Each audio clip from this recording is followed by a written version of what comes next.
Hello students. हाँ, आप सभी का ऑनलाइन क्लास में स्वागत है। हम जो है बीएससी पार्ट थर्ड का पेपर थर्ड एंजियोस्पर्म की टैक्सोनॉमी और एम्ब्रियोलॉजी इसका अध्ययन कर रहे हैं।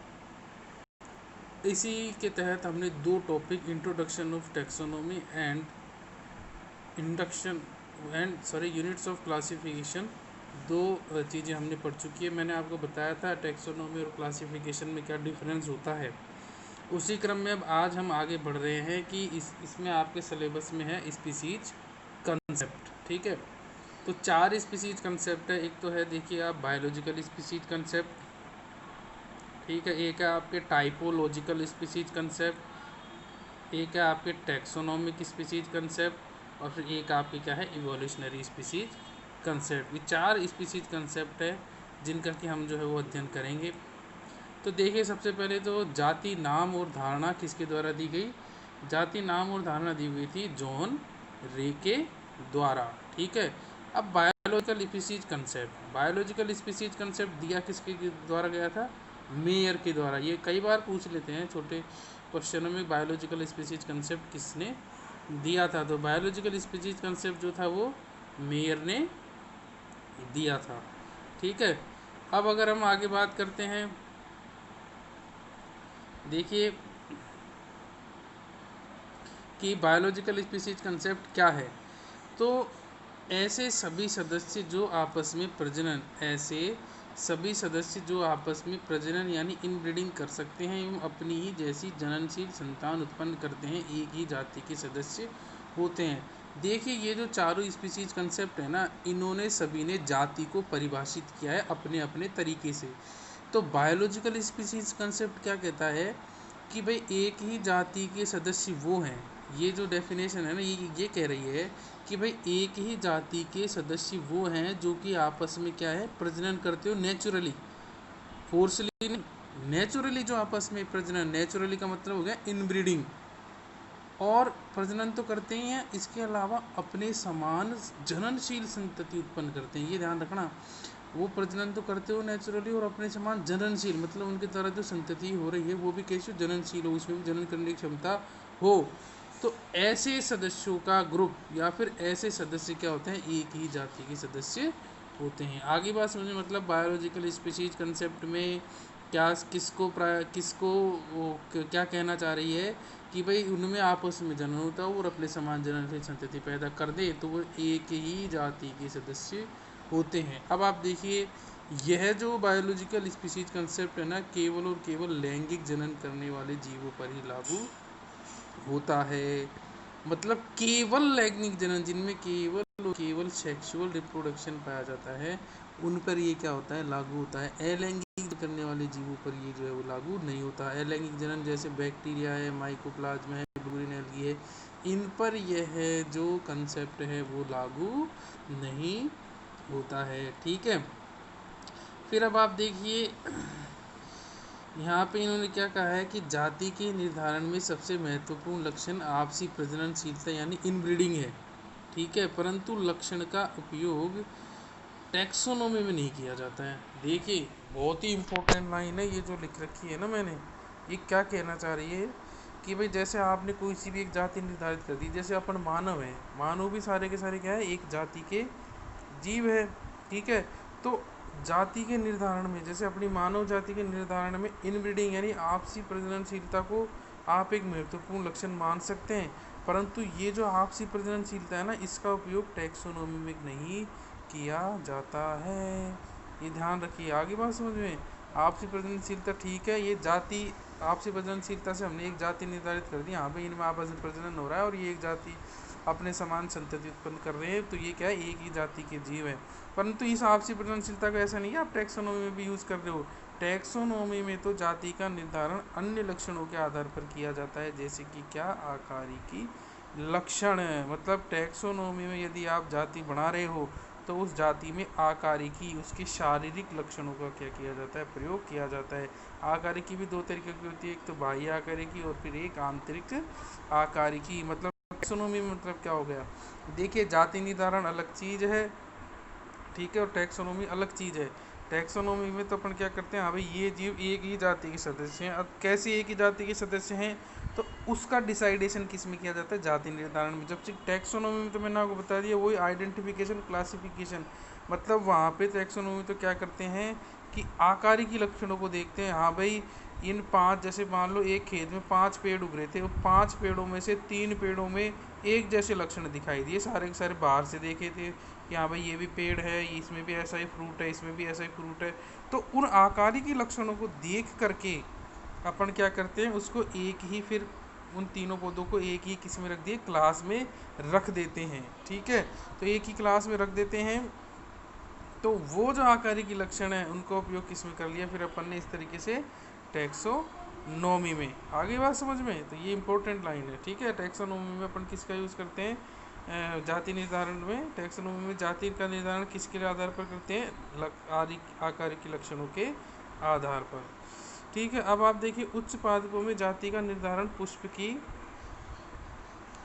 आकारिकी के आधार पर, चूंकि पुष्पीय लक्षण कायिक लक्षणों की तुलना में अधिक संरक्षी होते हैं। ये क्या कह रहा है कि भाई जो हायर प्लांट्स है, हायर प्लांट्स का मतलब ध्यान रखना, मैं फ्लावरिंग प्लांट्स यानी एंजियोस्पर्म की बात हो रही है, जिनमें फल फूल बीज तीनों, फूल फल बीज तीनों बढ़ते हैं। उनमें क्या होता है, जो जाति निर्धारण का लक्षण करते हैं ना, फूल के आकारिकी लक्षण के आधार पर करते हैं। मतलब कि फूल के आकारिकी लक्षण का देखो आपको नाम से पता चल रहा है, आकारिकी लक्षण।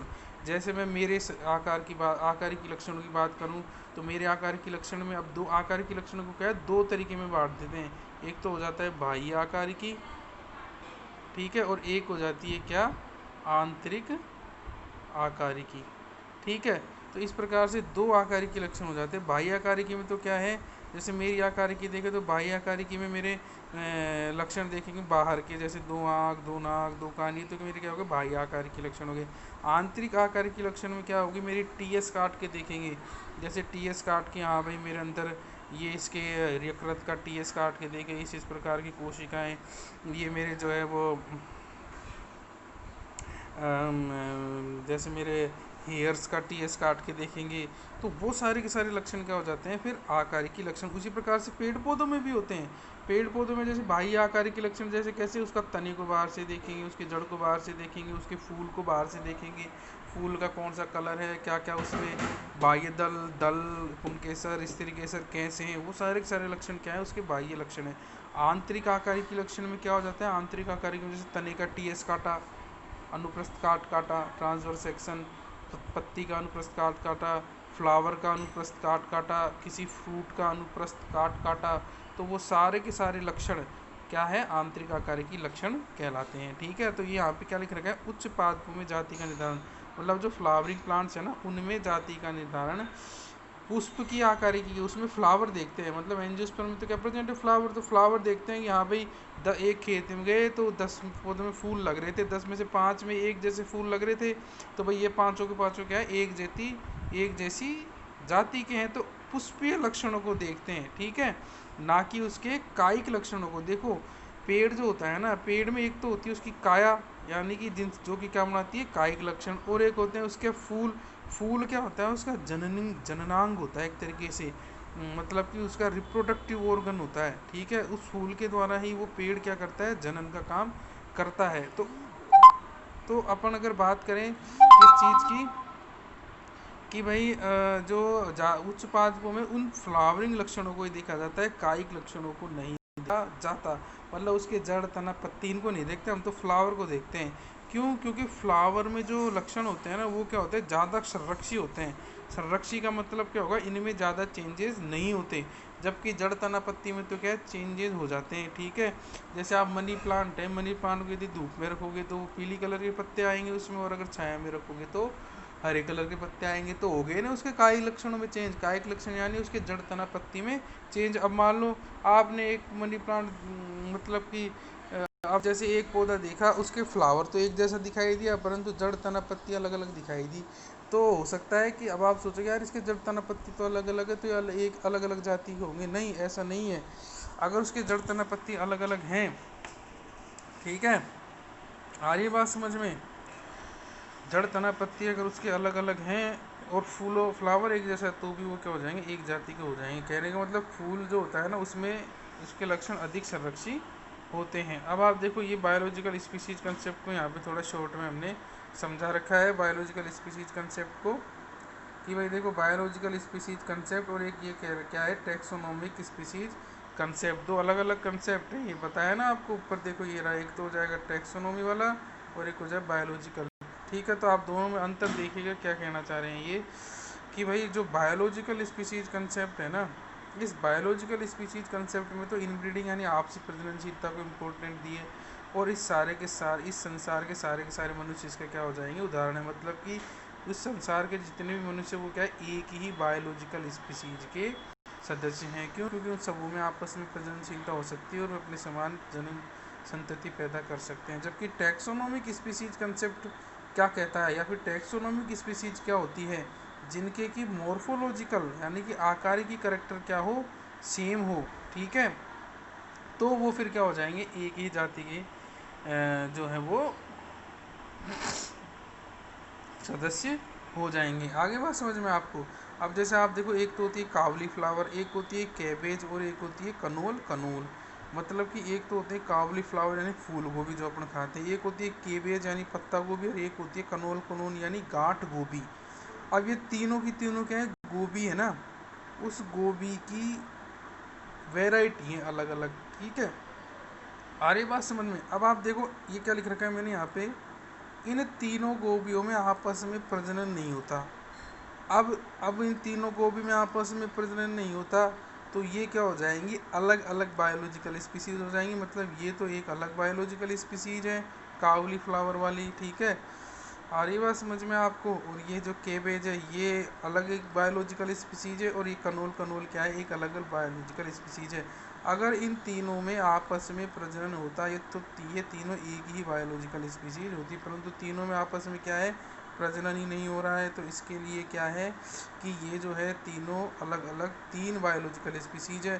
परंतु हाँ, इनकी जब आप मोर्फोलॉजी देखोगे ना, यानी बाह्य आकार की देखोगे, तो क्या है कि ये एक जैसी बाह्य आकार की दिखती है इनको, इस और इसी एक जैसी बाह्य आकार की वजह से ये क्या है, एक टैक्सोनॉमिक स्पीसीज है। आ रही बात समझ में। तो इसके बारे में ये तीनों के नीचे लिख रखा है कि भाई ये तीनों की तीनों क्या है, तीन बायोलॉजिकल स्पीसीज है अलग अलग। क्यों? क्योंकि आपस में प्रजनन नहीं हो रहा, परंतु ये क्या है, एक ही सिबलिंग, एक ही टैक्सोनोमिक स्पीसीज है, और ये एक ही क्या है, सिबलिंग स्पीसीज भी है। अब सिबलिंग स्पीसीज क्या होती है, देखिए ये नीचे यहाँ पर लिख रखा है कि सिबलिंग स्पीसीज क्या होती है। ठीक है, जिनकी मॉर्फोलॉजी क्या हो, सेम हो, और सिंगल टैक्सोनोमिक स्पीसीज। ठीक है, तो वो क्या कहलाती है, सिबलिंग स्पीसीज। मतलब सिबलिंग स्पीसीज कह दो या टैक्सोनोमिक स्पीसीज कह दो, यही बात होती है। मतलब कि जिनकी मॉर्फोलॉजी यदि सेम होती है तो वो क्या होता है, एक ही टैक्सोनोमिक स्पीसीज या फिर एक ही सिबलिंग स्पीसीज के सदस्य होते हैं। आगे संवाद समझ। अब आप देखो सिबलिंग स्पीसीज ये देखो, जैसे मैंने यहाँ पे एक एग्जांपल ले रखा है, जिलिया इनकॉस्पिकाउ, क्या ले रखा है, जिलिया इनकॉस्पिकुआ, और एक है जिलिया ट्रांस मोन्टेना, जिलिया ट्रांसमोन्टेना। ठीक है, एक तो हो जाएगा जिलिया इनकॉस्पिकुआ और एक हो जाएगा जिलिया ट्रांसमोन्टेना। अब आप देखो इन दोनों के बारे में क्या है, ये रिप्रोडक्टिवली आइसोलेटेड है। रिप्रोडक्टिवली आइसोलेटेड का मतलब क्या हो गया कि ये प्रजनन की रूप से अलग अलग है। मतलब ये इन दोनों में आपस में प्रजनन नहीं होता है। इन दोनों में कहने का मतलब रिप्रोडक्टिवली आइसोलेटेड मतलब कि ये जननांग रूप से पृथक पृथक है। मतलब इन दोनों में आपस में प्रजनन नहीं होता। अब अगर आपस में प्रजनन हो जाता तो एक बायोलॉजिकल स्पीसीज हो जाती है, परंतु दोनों में आपस में प्रजनन नहीं होता, तो फिर ये क्या है, दो बायोलॉजिकल स्पीसीज है। कितनी है, दो बायोलॉजिकल स्पीसीज है। ठीक है, परंतु इनकी मॉर्फोलॉजी जो क्या है वो सेम है। अगर मॉर्फोलॉजी सेम है इसलिए ये क्या है, एक सिंगल टैक्सोनोमिक स्पीसीज है। आगे बात समझ में आपके। तो टैक्सोनोमिक स्पीसीज और बायोलॉजिकल स्पीसीज ये आगे ही समझ में आपके। अब आप देखो यहाँ पे मैंने एक बात लिख रखी है ऊपर पन्ने के, क्या है कि बायोलॉजिकल स्पीसीज कह लो या कॉम्पिलो स्पीसीज कह लो, एक ही बात है। ठीक है, एंड सब स्पीसीज भी एक ही बात है। मतलब बायोलॉजिकल स्पीसीज, कॉम्पिलो स्पीसीज या सब स्पीसीज, ये तीनों का मतलब एक ही है। मतलब क्या कि जैसे मैंने कह दिया कि भाई ए ए डैश, जैसे मैंने क्या कहा कि भाई ए, ठीक है, ए डैश, ठीक है, और ए डबल डैश, ठीक है, इन तीनों में आपस में क्या है, प्रजनन हो सकता है, प्रजनन हो रहा है और अपनी संतति प्रदान कर रही है। तो ये तीनों ही क्या है, एक ही बायोलॉजिकल स्पीसीज है, या फिर ये तीनों ही क्या है, एक ही कॉम्पिलो स्पीसीज के सदस्य हैं, या फिर ये तीनों क्या है, एक ही सब स्पीसीज हैं। आ रही है बात समझ में? अगर मैं कह रहा हूँ ए डैश और ए डबल डैश में आपस में प्रजनन हो रहा है और एक ही जैसी संतति पैदा कर रहे हैं, तो ये तीनों के तीनों क्या है, एक ही बायोलॉजिकल स्पीसीज भी कह दो, कॉम्पिलो स्पीसीज भी कह लो, या सब स्पीसीज भी कह लो। कहने का मतलब क्या है कि बायोलॉजिकल स्पीसीज, कॉम्पिलो स्पीसीज और सब स्पीसीज, ये तीनों के तीनों का मतलब एक ही होता है, या ठीक है। इसी प्रकार से टैक्सोनॉमिक स्पीसीज और सिबलिंग स्पीसीज, ये ध्यान रखना, सब स्पीसीज अलग है और सिबलिंग स्पीसीज, इसका मतलब भी क्या है, एक ही बात होती है। हाँ सॉरी, टैक्सोनॉमिक स्पीसीज कह लो या सिबलिंग स्पीसीज कह लो या क्रिप्टिक स्पीसीज कह लो, इन तीनों का मतलब भी क्या होता है, एक ही बात है। जैसे मैं ये कहूँ ए, बी और सी, ये तीन जो है वो जीव है और इन तीनों में आपस में प्रजनन नहीं हो रहा, परंतु इन तीनों की मॉर्फोलॉजी यानी आकारिकी क्या है, समान है। तो ये तीनों के तीनों क्या है, एक ही टैक्सोनॉमिक स्पीसीज के सदस्य हैं, या एक ही सिबलिंग स्पीसीज के सदस्य हैं, या फिर एक ही क्रिप्टिक स्पीसीज के सदस्य हैं। आगे बात समझ में? फिर अब आप देखो, ये कौन स्पेसिफिक स्पीसीज, आप इसको छोड़ दो, ठीक है। फिर आप देखो, अब आपके आगे आ जाता है क्या चीज़ कि टैक्सोनॉमिक स्पीसीज या फिर मॉर्फोलॉजिकल स्पीसीज कंसेप्ट। अब आप देखो, ये दिया किसने, डार्विन ने दिया है, ध्यान है ना आपको, डार्विन जूलॉजी में बहुत आता है ये, ठीक है। देखो थोड़ी एक चीज़ मैं आपको बता दूं, क्या है कि ये जो मेरे खुद के हैंडमेड नोट्स हैं, और इन नोट्सों को बनाने में मैंने कई बुकों को अध्ययन किया है, और उन बुकों का अध्ययन करने के बाद में ये जो है वो मेरे नोट्स बने हैं, ठीक है। तो इन नोट्सों से आपको अध्ययन में बहुत सहायता मिलेगी। इनमें थोड़ी राइटिंग का इशू है, तो अगर आप में कोई चीज़ समझ में नहीं आती है तो आप मुझसे क्या है, ग्रुप में पूछ सकते हो कि सर वहाँ पे वो जो लिखी हुई है वो क्या है, या फिर कोई भी बात आपको समझ में नहीं आती तो भी आप मुझसे पूछ सकते हो कि हमको ये चीज़ समझ में नहीं आई है, ठीक है। तो फिर अब आप देखिए, ये क्या है कि टैक्सोनॉमिक स्पीसीज कंसेप्ट या फिर मॉर्फोलॉजिकल स्पीसीज कंसेप्ट, ठीक है। तो ये दिया किसने था, डार्विन ने। दूसरा एक चीज़ और मैं बता दूँ आपको, ये थोड़े इंग्लिश में है, कई बच्चे कह रहे हैं सर हमारे को तो इंग्लिश में समझ में नहीं आती है। अरे मैं जब बोलता हूँ ना, तो उस इंग्लिश के साथ मैं हिंदी भी बोलता हूँ बहुत क्लियरली, और एक बार नहीं 5-5 6 बार रिपीट करता हूँ मैं एक ही चीज़ को, तो आपको एक बार नहीं तो दूसरी तीसरी बार अपने आप समझ में आ जानी चाहिए। देखो, एन असेंबलेज ऑफ इंडिविजुअल, मतलब कि इंडिविजुअल्स का एक समूह with morphologically features in common and separate from other assemblage by correlated morphological discontinuity in a number of features. अब मतलब कहने का देखो सीधा सा बात यह है कि इंडिविजुअल्स यानी कि कुछ ऐसे इंडिविजुअल्स का समूह जिनकी मॉर्फोलॉजी क्या हो, सेम हो, मॉर्फोलॉजिकल फीचर्स जिनके सेम हो, तो वो सारे के सारे इंडिविजुअल एक ही टैक्सोनॉमिक स्पीसीज के सदस्य होंगे, या फिर वो सारे के सारे एक ही टैक्सोनॉमिक स्पीसीज कहलाएगी। जैसे मान लो एक खेत में गए, वहाँ पे ए पौधा मिला, एक ए डैश मिला, एक ए डबल डैश मिला, फिर एक जो है बी मिला, फिर एक जो है वो सी मिला, फिर एक जो है वो डी मिला, फिर एक जो है वो ई मिला, ठीक है। अब ये सारे के सारे जब हमने देखी इनकी मॉर्फोलॉजी या फिर इनकी आकारी की, तो हमको क्या मिली, सेम मिली। तो इसका मतलब क्या हो गया कि ये सारे के सारे एक ही टैक्सोनॉमिक स्पीसीज के सदस्य हैं, ठीक है। इसके अलावा दूसरी खेत में जब हम दोबारा मतलब उसी खेत में देखा हमने, तो फिर वहाँ को हमको एक तो मिला कै, एक मिला खे, एक मिला गे, एक मिला घे, एक मिला अणे, इन पांचों को देखा तो इन पांचों में एक जैसे मॉर्फोलॉजिकल कैरेक्टर दिखे, परंतु किन से अलग थे वो सारे मॉर्फोलॉजिकल कैरेक्टर जो अभी हमने पहले देखे थे ना, ए डैश, बी डैश, सी, डी, ई, उनमें भी एक जैसे करेक्टर थे सभी में, और इनमें भी एक जैसे करेक्टर है, परंतु उनके एक जैसे करेक्टर और इनके एक जैसे करेक्टर अलग अलग हैं। तो ये एक अलग टैक्सोनॉमिक स्पीशीज के सदस्य हो गए सारे के सारे, और वो एक अलग टैक्सोनॉमिक स्पीशीज के सदस्य हो गए। आगे बात समझ, तो यही चीज़ है यहाँ पे, यही चीज़ कह रहा है ये taxonomic species concept. Taxonomic species concept का नाम जैसे ही आता है तो आपके दिमाग में कर देना चाहिए कि मॉर्फोलॉजी यानी आकारी की सेम। ठीक है, आ रही बात समझ में। अब आप देखो, ये सारी की सारी चीज़ें छोड़ दो, ये आपके काम की है ही नहीं, ये उसकी है हायर जो है वो एमएससी क्लासेस वगैरह की।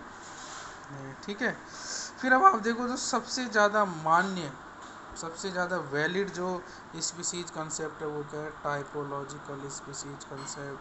ये देखो दिया किसने था, अरिस्टोटले, वैसे अरिस्टोटले नहीं बोलते अपन, अरस्तु बोलते हैं, अरस्तु और प्लेटो ने ये दिया था। अब आप देखो इसमें क्या लिखा हुआ है, सजीवों की प्रत्येक जाति में लक्षणों का एक निश्चित पैटर्न पाया जाता है, उस जाति के सभी सदस्य इस पैटर्न से अधिक समानता दर्शाते हैं।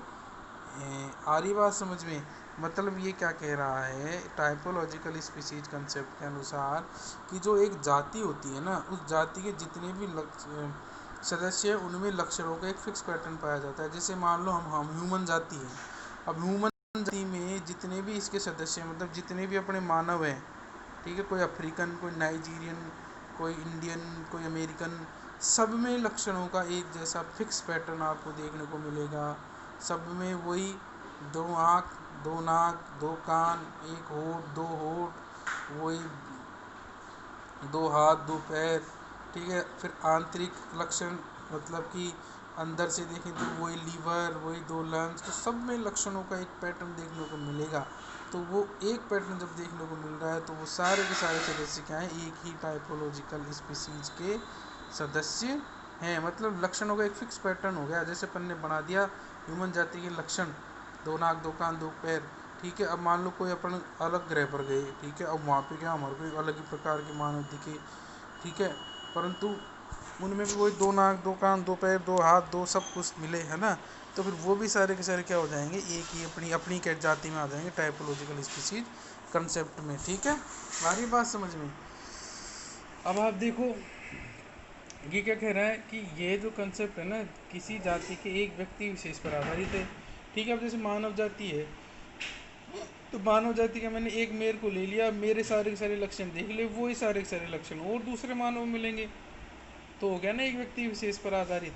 और इस व्यक्ति विशेष के जो मेरे सारे के सारे लक्षण है वही सारे के सारे दूसरे मानवों में मिलेंगे, वही लक्षणों का फिक्स पैटर्न मिलेगा। आगे समझ। अब आप देखो मोनोटिपिक स्पीसीज, मोनोटिपिक स्पीसीज या फिर माइक्रो स्पीसीज या जॉर्डन स्पीसीज, ये ध्यान रखना, अन्य नाम बहुत ज़्यादा इंपॉर्टेंट है। अदर नाम या तो मोनोटिपिक स्पीसीज कह दो, या माइक्रो स्पीसीज कह दो, या जॉर्डन स्पीसीज कह दो। ऐसी जाति जिसमें लक्षणों का एक फिक्स पैटर्न पाया जाता है। क्या कह रहे हैं कि जैसे मान लो एक ऐसी जाति जिसमें लक्षणों का एक ही फिक्स पैटर्न पाया जाता है। जैसे हम मानव है तो मानव में लक्षणों का केवल एक ही फिक्स पैटर्न जो है वो आपको देखने को मिलता है। ठीक है, जैसे कि सॉरी एग्जाम्पल क्या दे रखा है इन्होंने, बैक्टीरिया या फिर ब्लू ग्रीन एल्गी। ठीक है, इन बैक्टीरिया और ब्लू ग्रीन एल्गी में क्या है, आपको लक्षणों का केवल एक फिक्स पैटर्न। अब कुछ जातियाँ क्या होती है जिनमें लक्षणों के एक से ज़्यादा फिक्स पैटर्न पाए जाते हैं। ठीक है, तो उन एक से ज़्यादा फिक्स पैटर्न वाली जातियों को क्या कहते हैं, पॉलीटिपिक स्पीसीज या मैक्रो स्पीसीज। कुछ जातियों में लक्षणों के एक से अधिक प्रारूप पाए जाते हैं। ठीक है, उसको क्या कह देते हैं अपन, जैसे 10 लक्षण हैं इन। ठीक है, सॉरी बच्चों।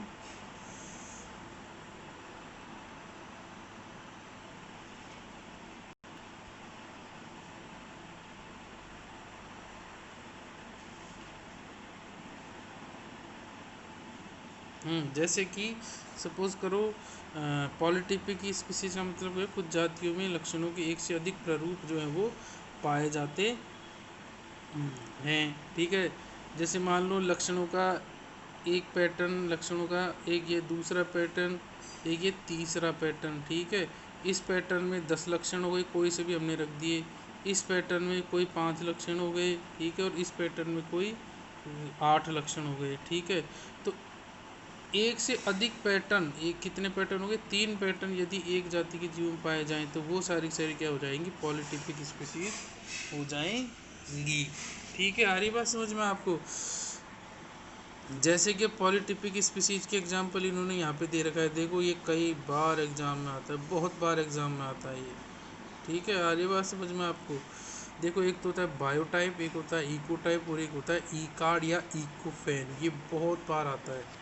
इवन इसमें से तो आईएएस में भी कई बार पूछ लेते हैं, ठीक है, कम्पिटिटिव एग्जाम में भी बहुत आता है। देखो बायोटाइप क्या है, सेम तो एनवायरनमेंट है, जननी की विभिन्नता है, परंतु वो कैसी है, परमानेंट है, स्थायी है, ठीक है। आ रही बात समझ में आपको। फिर दूसरी बात, जनन नहीं होता इनमें, है ना, ठीक है बच्चों।